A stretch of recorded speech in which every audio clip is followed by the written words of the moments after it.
اسے کہنا انسانیت بھی کسی چیز کا نام ہے۔ کیا تم اسے جانتے ہو کہ کیا ہوتی ہے؟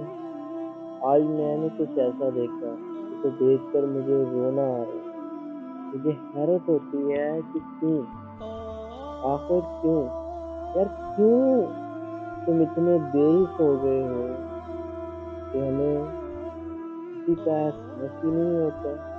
لعنت نہیں ہے ہم جیسے لوگوں پر۔ میں نے ایک ویڈیو دیکھی اور مجھے لگتا ہے کہ وہ ویڈیو تمام عالم اسلام کے منہ پر تماچا ہے، تھپڑ ہے۔ وہ سعودیہ کے شاہوں کے منہ پر تماچا ہے جو امریکہ کی اس قدر غلامی کرنے لگے ہیں کہ اپنا خون ہی بھول گئے ہیں، وہ مسلمانوں کو ہی بھول گئے ہیں۔ میں نے ایک 2 سال کی بچی دیکھی جس کے منہ میں ایک طرف فیڈر تھا اور دوسری طرف اس کے ہاتھ میں پتھر تھا، اور دہشت گرد اسرائیل نے اس بچی کی گردن پر ٹانگیں رکھی ہوئی تھی۔ اسرائیلی فوج نے نہیں، بلکہ دہشت گرد فوج نے، یا یوں کہوں کہ دہشت گرد اسرائیل نے اس بچی کی گردن پر ٹانگیں نہیں رکھی ہوئی تھی۔ یہ 56 اسلامی ممالک ان کے حکمرانوں بلکہ وہاں رہنے والے تمام مسلمانوں کی گردن پر رکھی ہوئی تھی۔ 56 سے زائد اسلامی ممالک، لیکن سب خاموش۔ کہاں ہے اقوام متحدہ؟ کہاں ہے ہیومن رائٹس والے؟ کہاں ہے چائلڈ پروٹیکشن والے؟ کہ سب کے سب مر چکے ہیں؟ اگر زندہ ہے تو سامنے کیوں نہیں آتے؟ کہاں ہیں وہ لوگ جو مسلمانوں کو دہشت گرد کہتے ہیں؟ کیا انہیں اسرائیل دہشت گرد نظر نہیں آتا؟ کیا انہیں مودی دہشت گرد نظر نہیں آتا؟ کیا انہیں گجرات کا صفائی نظر نہیں آ رہا؟ جاہل چائے بیچنے والے کی دہشت گردی نظر نہیں آ رہی؟ کیا انہیں اسرائیل کی دہشت گردی نظر نہیں آ رہی؟ مجھے ایسے لوگوں کے بولنے یا نہ بولنے، مجھے ان تمام اداروں کے بولنے یا نہ بولنے سے فرق نہیں پڑتا، کیونکہ میرے لیے یہ ہوئے بھی ایک برابر اور نہ ہوئے بھی ایک برابر ہے۔ لیکن شرم تو اس بات پر آتی ہے کہ مسلمانوں کے کانوں پر جوں تک نہیں رینگ رہی۔ صرف 1-2 اسلامی ممالک ہیں جو کہ درد دل اور خدا کا خوف رکھتے ہیں اور بول رہے ہیں۔ اللہ تعالیٰ زندگی دے ترکی کے وزیر اعظم طیب اردگان صاحب کو، جو کہ بول رہے ہیں، اور ہم اب بھی خاموش ہیں۔ یار اب بھی نہیں بول رہے آپ لوگ؟ کیسے مسلمان ہیں آپ لوگ؟ کیسے مسلمان ہیں؟ میرا خیال ہے کہ آپ کو اپنے آپ کو مسلمان کہنا چھوڑ دینا چاہیے، کیونکہ سر آپ میں مسلمانوں والے کوئی کام ہی نہیں ہے۔ یورپ میں یا امریکہ میں اگر کوئی کتا بھی مر جائے نا تو اقوام متحدہ، ہیومن رائٹس، بڑے بڑے ادارے جاگ جاتے ہیں کہ کیوں مرا کتا، کیسے مرا کتا، نہیں مرنا چاہیے تھا کتا۔ اور یہاں پر مسلمانوں کے بچے مر رہے ہیں، مسلمانوں کی عورتیں مر رہی ہیں، لیکن سب کے سب ایسے خاموش ہیں جیسے منہ میں دہی لیے بیٹھے ہوتے ہیں۔ تو کیا سر ایک ایک انسان کا خون ایک کتے کے خون سے بھی زیادہ کیڑا ہے؟ نہیں سر، میں اپنی تصدیق کر دوں، میں کچھ غلط بول گیا ہوں، کیونکہ مسلمان تو انسان ہے ہی نہیں۔ انسان کا خون انمول ہے لیکن مسلمان کا نہیں۔ مسلمان تو انسان ہے ہی نہیں، مسلمان تو انسانوں کی کیٹیگری میں فال ہی نہیں کرتے۔ مسلمان تو کوئی اور مخلوق ہے، مسلمان تو کوئی خلا سے نازل ہوئی مخلوق ہے۔ مسلمان کہاں ایک ہندو، ایک سکھ، ایک عیسائی کی طرح لال خون رکھتا ہے؟ اس کے خون کا رنگ کوئی اور ہے۔ اگر مسلمان کے خون کا رنگ بھی لال ہوتا تو یہ بولتے نا، یہ منہ میں دہی جمائے نہ بیٹھے ہوتے، یہ بولتے۔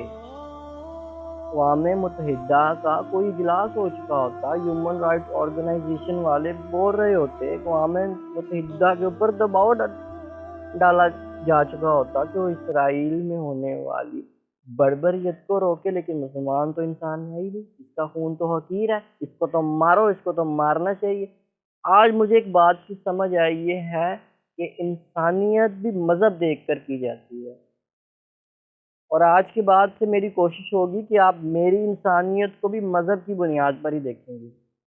آج کے بعد سے میں پوری کوشش کروں گا کہ ایک ہندو سے انسانیت نہ دکھاؤں، ایک عیسائی سے انسانیت نہ دکھاؤں، ایک یہودی کو انسانیت نہ دکھاؤں، کیونکہ انسانیت تو مذہب کی بنیاد پر ہوتی ہے نا، یہ آپ ہی تو سکھا رہے ہیں ہمیں۔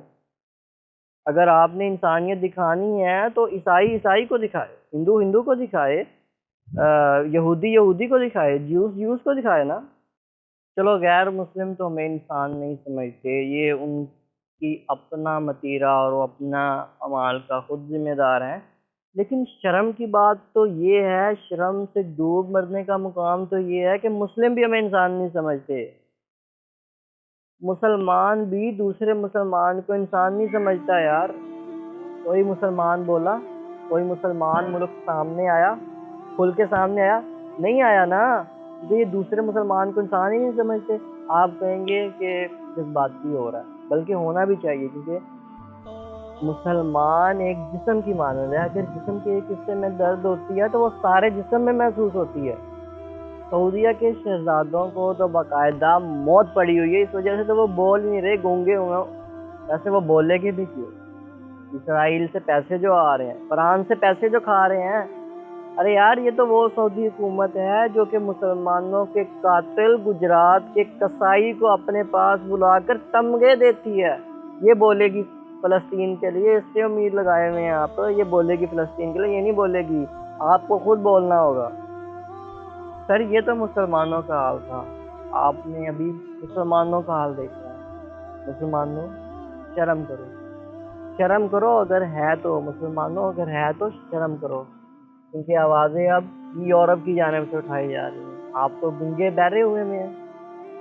سر مسلمان تو وہ تھے جن کی تعداد ایک طرف 313 اور تلواریں بھی چند ایک ہوں، مشکل سے 10 ہوں، اور ان کے سامنے کفار کی ایک لمبی تعداد ہو، لیکن پھر بھی فتح ہے، آپ مسلمان ہی ہوں صرف۔ مسلمان تو وہ تھے، مسلمان تو وہ تھے جو کہ جنگ جیتنے کے لیے کفار سے مقابلہ کرنے کے لیے اپنی کشتیاں جلا دیا کرتے تھے کہ اب واپسی نہیں ہے، یہاں تو جیت کے جائیں گے یا مر کے جائیں گے۔ مسلمان تو محمود غزنوی، مسلمان تو ٹیپو سلطان کی طرح ہوتے ہیں۔ ان کا ایک قول تھا کہ گیدڑ کی، شیر کی ایک دن کی زندگی گیدڑ کی 100 سالہ زندگی سے بہتر ہے، اور وہ شیر تھا بھی ایسا شیر تھا کہ اس کے مرنے کے بعد انگریز اس کے پاس نہ جا رکھ کہیں دوبارہ زندہ ہو کر ہمیں ہی نہ مار دے۔ سر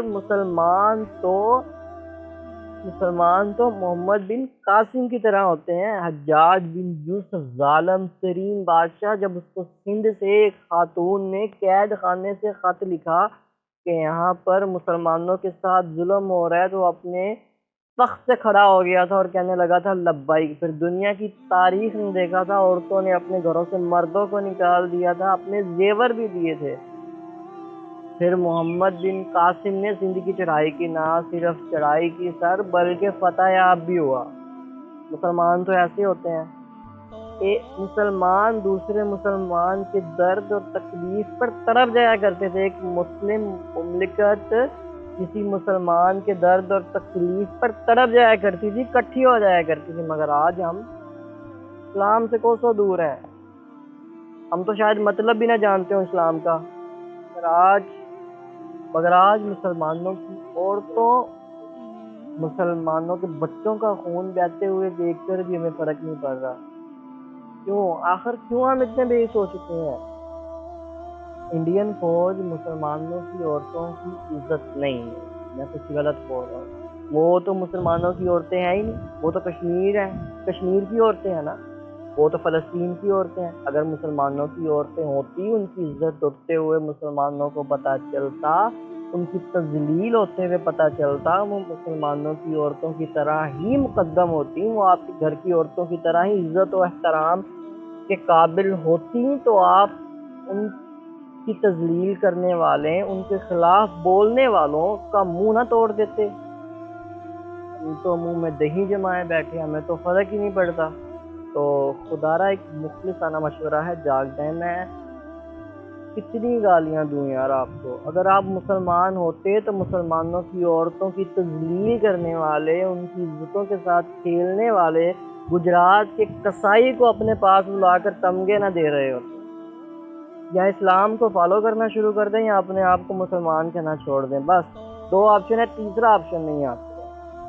امید کرتا ہوں کہ آپ کو میری بات سمجھ میں آ چکی ہوگی، اور آپ برما، فلسطین اور کشمیر میں ہونے والے مظالم کے خلاف بولیں گے، اپنی آواز اٹھائیں گے۔ وہ ایک ابابیل نمرود کی جانب سے لگائی جانے والی آگ میں اپنی چونچ سے پانی ڈال رہی تھی، آگ بجھانے کی کوشش کر رہی تھی، تو کسی نے پوچھا کہ تیرے ایسا کرنے سے کیا آگ بجھ جائے گی؟ تو ابابیل کہنے لگی بجھے گی تو نہیں، مگر قیامت کے دن جب آگ بجھانے والوں کا نام آئے گا تو بیچ میں میرا نام بھی ہوگا۔